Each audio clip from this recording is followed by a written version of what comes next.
தாலி சால்னா எப்படி செய்யுதுன்னு பார்த்துடலாமா? அதுக்கு ஒரு பூண்டு கட்டியை வந்து நல்லா தட்டிட்டு அது கூடவே 3 டேபிள் ஸ்பூன் அளவுக்கு கொத்தமல்லி தூள் சேர்த்து பரட்டி வச்சுக்கோங்க. இன்னொரு பூண்டு கட்டி உரித்து தனியாக எடுத்து வச்சுக்கோங்க. 1/2 கிலோ மட்டனுக்கு 1/4 கிலோ சின்ன வெங்காயம் தேவைப்படும். அப்புறமா இது கூடவே ஒரு பொடி ரெடி பண்ணணும். அதுக்கு வந்து 1/4 டம்ளர் அரிசி, 2 ஸ்பூன் அளவுக்கு மிளகு சேர்த்து வறுத்து பவுடர் பண்ணி வச்சுக்கோங்க. அப்புறமா நம்ம தட்டி வச்சுருந்த பூண்டு கொத்தமல்லி தூளையும் சட்டியில் லைட்டாக வறுத்து வச்சுக்கோங்க. இப்போ வந்து நல்லெண்ணெயில் பட்டை, கிராம்பு, அப்புறமா சின்ன வெங்காயம் எடுத்து வச்சிருந்ததில் பாதி இப்போ சேர்த்துக்கோங்க. மிச்சம் வந்து அப்புறம் சேர்த்துக்கலாம்.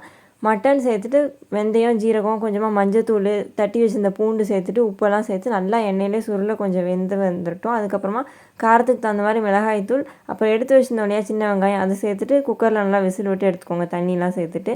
இப்போ வந்து நம்ம அரிசி மிளகை வந்து பவுட்ரு பண்ணி வச்சிருந்தோம்லே அதை வந்து கொஞ்சம் தண்ணி சேர்த்து பேஸ்ட்டாக ரெடி பண்ணி வச்சுக்கோங்க. தேவையான அளவுக்கு தண்ணி ஊற்றிட்டு நம்ம ரெடி பண்ணி வச்சுருந்த மிளகு, அரிசி பேஸ்ட்டை இது கூட சேர்த்து ஒரு 10 நிமிஷம் கொதிக்க விட்டுருங்க. அதுக்கப்புறமா நம்ம முன்னாடியே தட்டி ரெடி பண்ணி வச்சுருந்தோம் இல்லையா பூண்டு, கொத்தமல்லி தூள், அதை போட்டு இறக்கிட்டா சூப்பரான தாலி சால்னா ரெடி ஆயிரும்.